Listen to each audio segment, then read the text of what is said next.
Hi guys, welcome back to another video. This video will be going over my first year as a nurse. The 24th of this month will actually be my first year anniversary as a nurse at a nursing facility. And I have to say, it's been, it's been a journey. It's been very tough, but at the same time, it's been very rewarding. I've learned a lot. I've gotten so much better on my time management. My confidence has increased as a nurse, and yeah, I mean, it's been great, or at least it is now. So in the beginning, I found it to be very difficult just because I like doing a thorough job. I don't really like delegating to other people, things that I feel that I should be doing. But as time went on, I really had to learn that there's no way I can do everything that I have to do because you just can't. You're taking care of 20 plus people, and there's no way that you can do that within an 8-hour time period. If you also want to be charting on them, doing their treatments, giving their meds, following up on appointments, scheduling appointments, dealing with changes of condition. So it was kind of like a little journey trying to find a balance of me doing as much as I possibly could, but also delegating and asking for help when I really needed it. I felt that was one of my biggest challenges. And then also facing the fact that I wasn't reaching my potential or my full potential within that period of time was pretty frustrating. It's typically every 3 months that you start finding, challenges. I found that at the 3-month mark, it was pretty challenging just because I didn't really know everything that I had to be doing. I mean, in orientation, you are taught for the most part, what are certain things that you're supposed to be doing in the AM shift, PM shift, NOC shift. But it isn't until they start auditing you that you're like, oh my gosh, yeah, I totally forgot that I had to do that. So at the 3-month mark, it was pretty scary just because I didn't really know everything I had to be doing. But then I found that at the 6-month mark, it got a little bit worse just because I knew what I had to be doing and there was no way that I could actually finish within time. And then at the 9-month mark, it was challenging just because I expected myself to be at a better position that I was. I wanted to be much faster at what I was doing. I was still getting out late a little bit.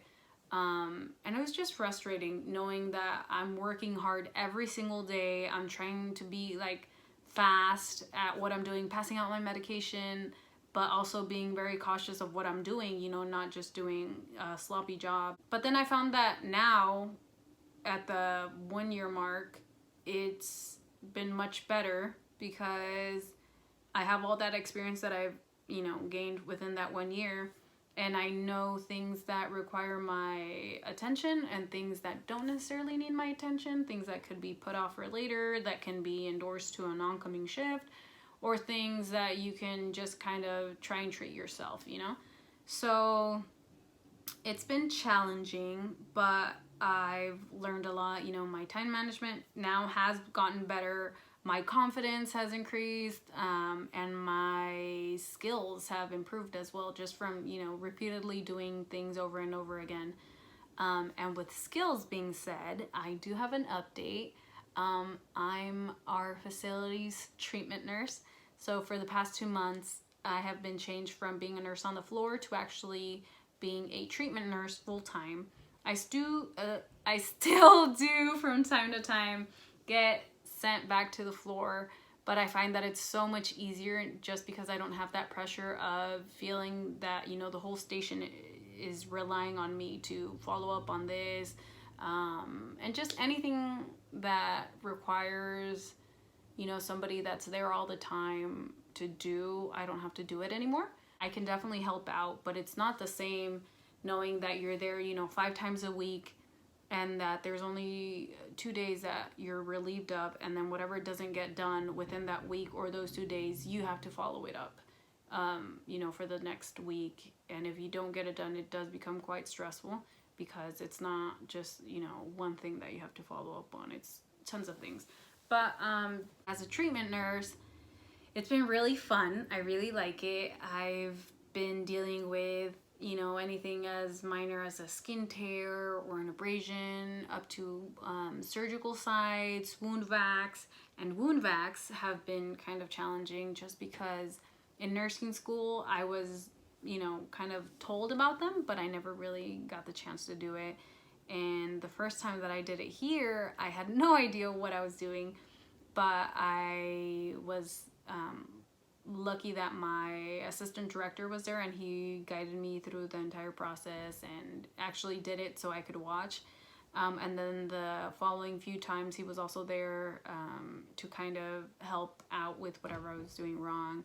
But the first time that I did it by myself, it took me like an hour and a half. And oh my gosh, that was so stressful because when I finished with that, I had to, you know, catch up with everything that I got delayed on just because I had to do that one treatment.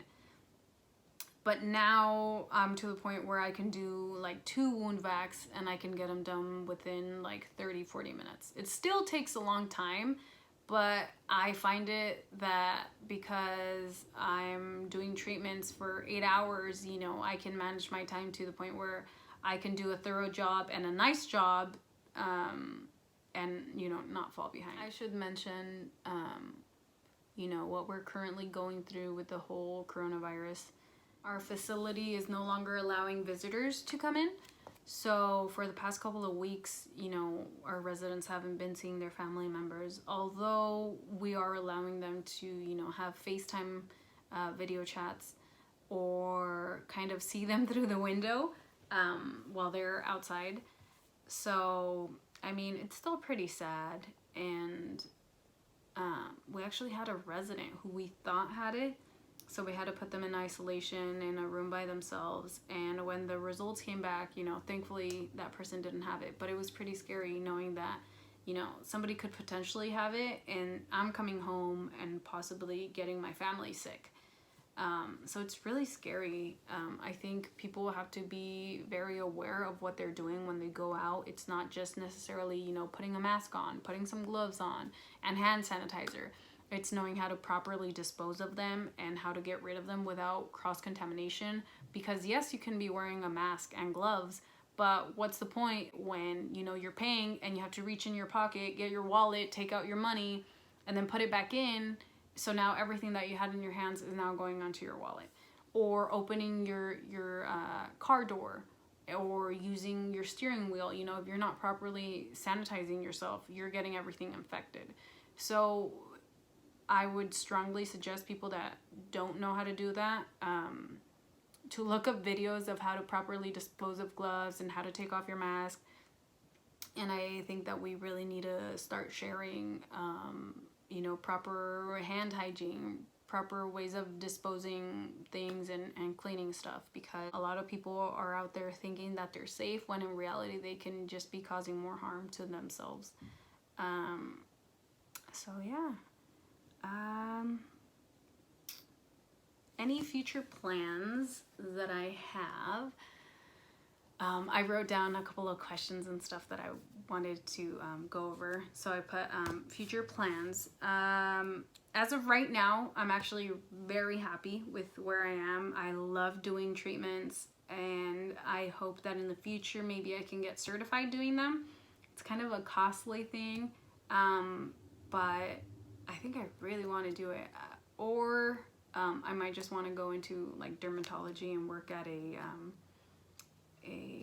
like clinic or like a dermatology office or something. I think that'd be really fun. So we'll see. I might apply to a couple of jobs, but I still don't really think I want to go into a hospital setting. I really like where I'm at. So yeah, we'll just have to see what the future brings. But for now, that's pretty much all I wanted to say. I do have an upcoming video that I want to post. It's not nursing related. It's a painting that I just recently did. It took a while to do, so it'll be a time-lapse video of me explaining everything that I'm doing. But it should be fun. So stick around, and in the meantime, I hope you guys are staying safe and, you know, keeping inside. So until next time, bye guys.